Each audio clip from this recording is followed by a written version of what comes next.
video, I'm going to be sharing with you 5 simple tips to instantly up your photography game. I'm Kyle Hill. I've been a photographer for about 5 years now, and these 5 tips will help you a lot. Easy things that anybody can use to take better photos that are more unique, less amateur.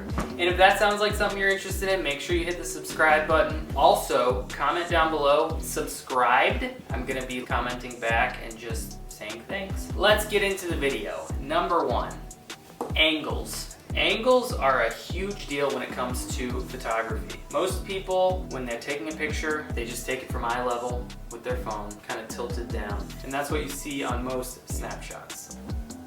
Definition of snapshot right here. Generally, if you want something that looks good, take a picture from waist level. So if you're taking a picture of a building or a car or a mountain, anything like that, waist level is going to get you a better picture than if you take it at eye level. Like I said, that's where most people take pictures, and it does not yield the best results. Like I said, a snapshot is the type of photo that is taken from eye level. If it's something tall, you want to show how big something is, take it from a lower level, and that'll give a perspective that makes it look big because you're coming from a low level. Number two is your foreground. The foreground is the out of focus region that is close to your camera.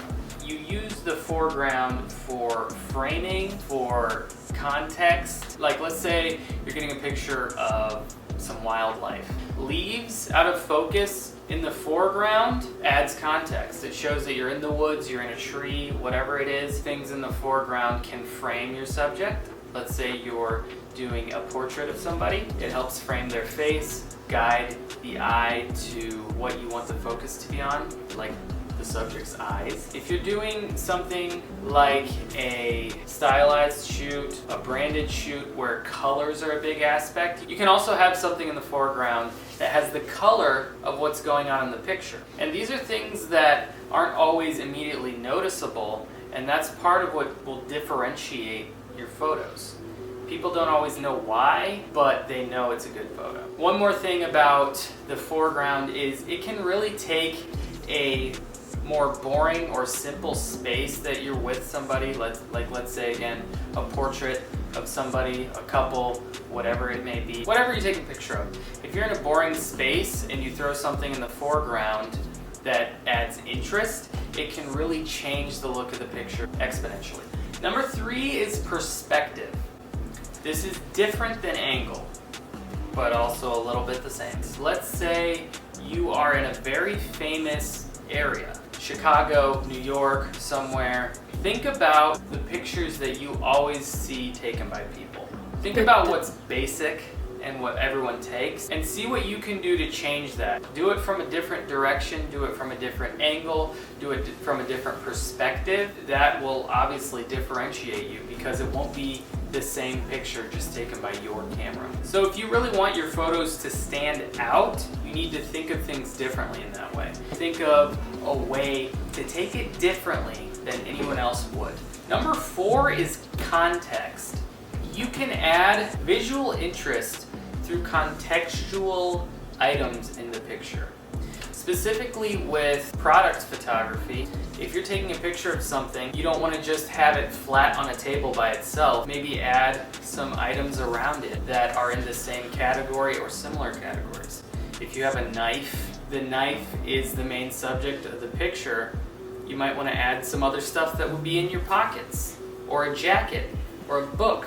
And those will just frame the object that you're taking a picture of, and it'll add more interest, add more context to the picture. And this works for any category of item that you're taking a picture of. If you're taking a picture of something that is a urban brand, you want to go to the city and find city objects. If it's office items, you take stuff from the office, put it in the picture, add context. If it's a person and they want a certain feel, take items that have that feel to them and put them around that person. Before we go into number 5, make sure you like the video if you haven't already, but only if you like it. Number 5 is the most important one you can think of. It's lighting. Lighting.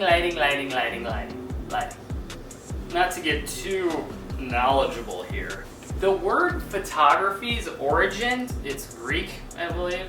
Photos, meaning light. Graphein, to draw. It's literally to draw light. It was first used in the 1830s. My point being, photography is only possible because of light.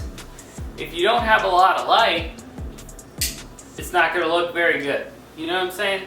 So obviously, we all know you can take a picture no matter what lighting there is, but you can take a good picture when there's good lighting. All nerdy stuff aside, it's not something to skimp on. If you're indoors, find a window.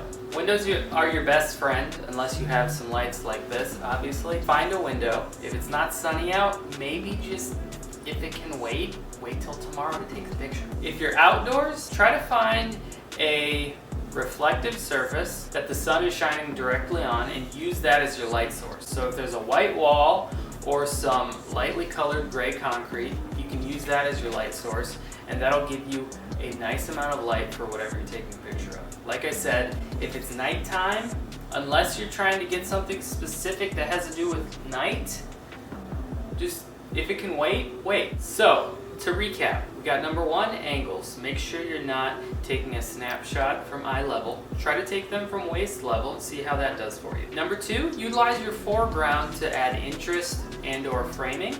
Number 3, try to find your own perspective on whatever you're taking a picture of. Try to think about what everyone does and don't do it. Number 4 was add contextual items in the frame to help get across the message that you're trying to portray. And then number 5, and the most important, is lighting. Just have a lot of light. I hope that was helpful. Send me any pictures that you take and let me know what tips you used. Remember to subscribe for more videos like this, and check out this video to learn how to take better pictures with your phone.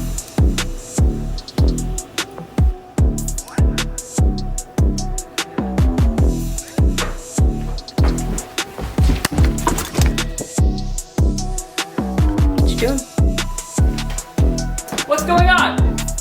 So, this